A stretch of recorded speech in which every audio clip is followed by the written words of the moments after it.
Hi everybody, it's Monica and welcome back to Taylor-Made Cards for You. Well, many of you have seen some of my passport kits where I actually create passport cards that are travel themed. And last year I released my passport to Paris, and this is an example of what I created with it. I also had passport to New York, and then I also had passport to London. But I wanted to come up with another kit, and this kit was inspired by a girlfriend of mine that had been asking me to create an Italy kit.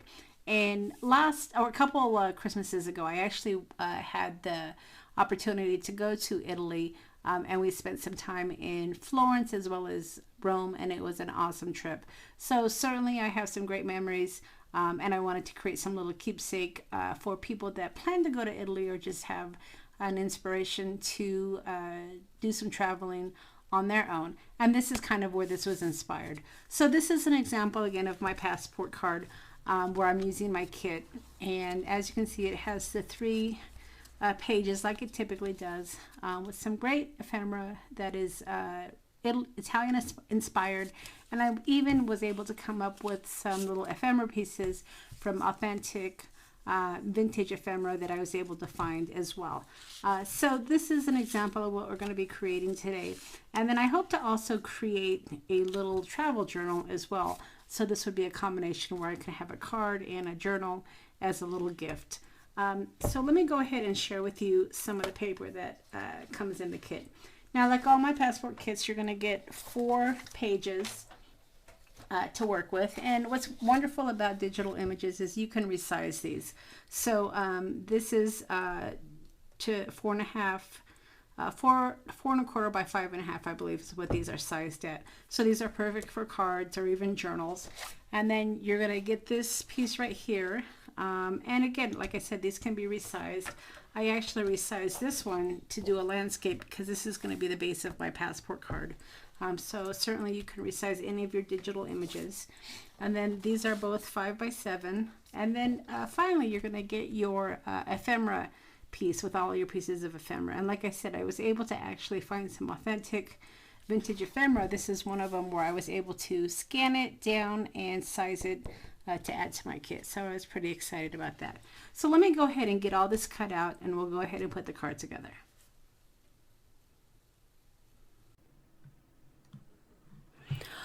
Okay, so once you have all of your paper cut out, then you want to put your base together first.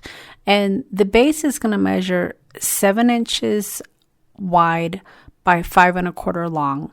So if you are working with paper that isn't necessarily landscape, when you go to print it out, just change your printer setting to landscape.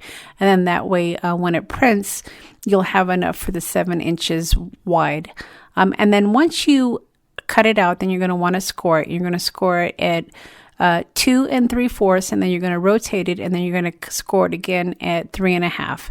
And that's going to give you the line to be able to cut out the top part of the card, so that way you have the 3 tiers of your pages.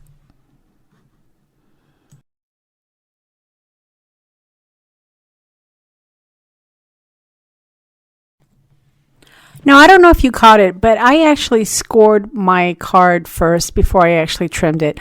And when I printed it out, it was a little bit longer than 7. So if you do decide to do it as I did, you can score it. And then when you fold it, folded, the card is going to be about 4 to 4.5 inches.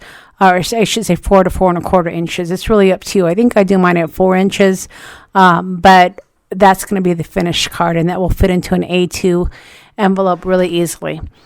All right, now the next thing you're going to want to do is you're going to want to work on the second page. And the second page you can do with a variety of the cardstocks. There's a lot of choices here. And the second page folded is going to be about 3.5, but you're going to want to leave extra lines for the score line to be able to fold it over. Now, if you decide to use this little note card as I did here, you're going to want to make sure that you leave a little bit of the white edge to fold over. Because if you cut it exactly on the image itself, you're not going to have enough to score over to have your full 3.5 inches on your page. So just be mindful of that if you do decide to use the travel notes page.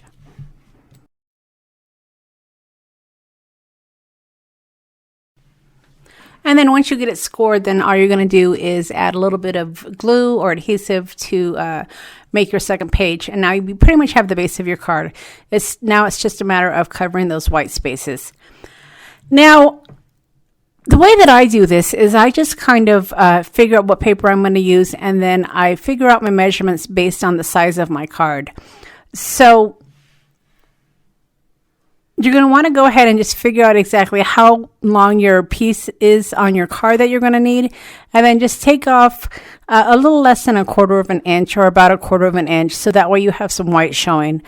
So you can take the measurements right off of the base of your card, and that really is the easiest way to do it, especially if you are not an exact crafter. Your card base may not be exactly the same every single time, so taking the measurements directly off of the card base really will ensure that you have nice coverage every single time. All right, so once you have your back panel, then you're going to want to go ahead and create the pocket for this panel. And this pocket is going to be 2 inches deep. And then you're going to just, again, figure out exactly how long your panel is, or how wide I should say, and you're going to cut it the same width as that. So that way it will fit perfectly as a pocket.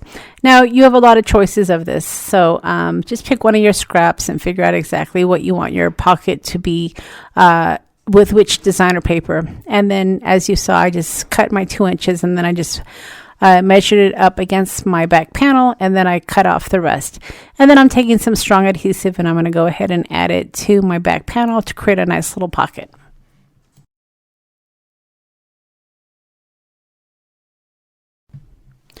Now, if you wanted your pocket to be a little bit stronger, you can certainly add some washi tape to the top, as I'm doing now.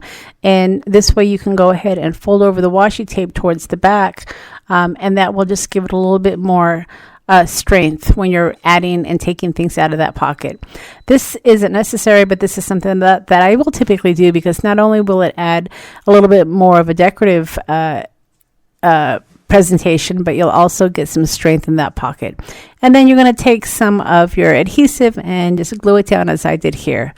Now, as you see, you are going to have some white spaces on your edges. So at this point, you can get some of your distress oxides or your distress inks, and you can edge up the white spaces on your card just to give it more of that vintage feel.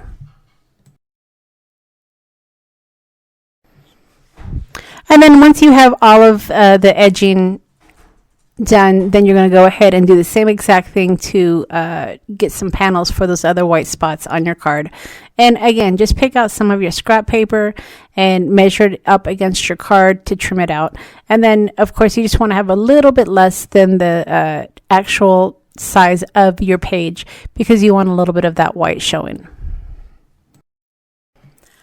Now, make sure when you are cutting out your paper that you are keeping your scraps. Don't throw anything away till the very end, because a lot of times with some of the scrap pieces of paper that I have left, I'll create little tucks or even little tabs for my card, just as an extra decorative piece. So keep all of your scraps until you finish your cards completely. And remember, if you're going to make more than one of these cards, don't throw away your scraps, because you're not going to necessarily use every single piece in your kit to make the one card. So you will have some extras to use in some of the other cards that you create.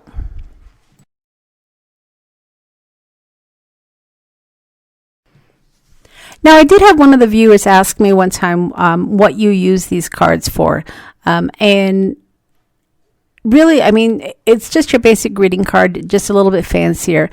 It is perfect to add a greeting card. Maybe you wanted to add a little note that you don't necessarily want to get lost or tossed. Depending on the person you're sending it to, you might want to add a little note.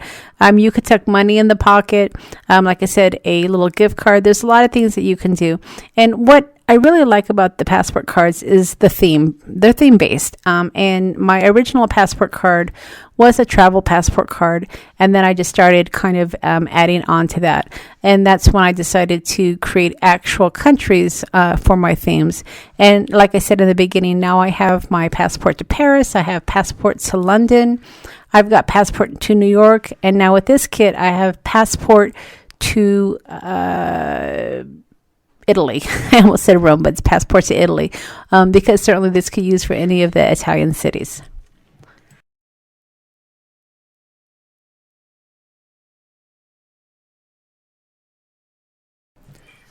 Now remember, my inspiration team is going to be creating videos as well, showcasing this particular kit and showing you how there are other ways to use the kit as well, not just to create a passport card. So I'll leave the links to their videos below, so be sure to check them out and leave them some comments as well. I know that every one of us, takes the time to create these videos for you, so we certainly love it when you leave us comments. Now, one thing that I didn't share with you here is another piece of ephemera that I have to actually add into the pocket are little vocabulary cards, and they're Italian vocabulary cards. And I'm going to go ahead and create some of these cards to go in my shop, and I'm going to stick some of those fun little Italian cards inside. So if you are interested in purchasing one of these finished cards, be sure to check out the shop, and I'll make sure that I leave links to that as well. And of course, the kit is available in the shop as well. I'll also leave links to the Italian vocabulary cards because I also have those in my shop as well. And those are a physical item, so you actually have to get those mailed to you. But really good price for how many that you actually get in the set. So those are also really fun to tuck inside of the pockets as well. Also, be sure to check out Crafter's Castle Challenge blog. Janie has a challenge every month for crafters. It doesn't necessarily have to be a card.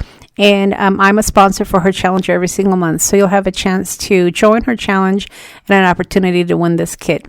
And I'm also going to be giving away a kit on my YouTube channel. So if you're interested in winning one of these kits, leave me a message and let me know your idea for my next passport kit. I am looking for a travel kit, so something in regards to a country. So leave me an idea, and if I do pick you as my winner, I'll certainly take into consideration your idea. And don't forget to leave me a thumbs up if you've enjoyed my video. And if you haven't subscribed to the channel yet, be sure to hit that subscribe button. All right, everybody, thanks so much for stopping by, and we'll see you again next time.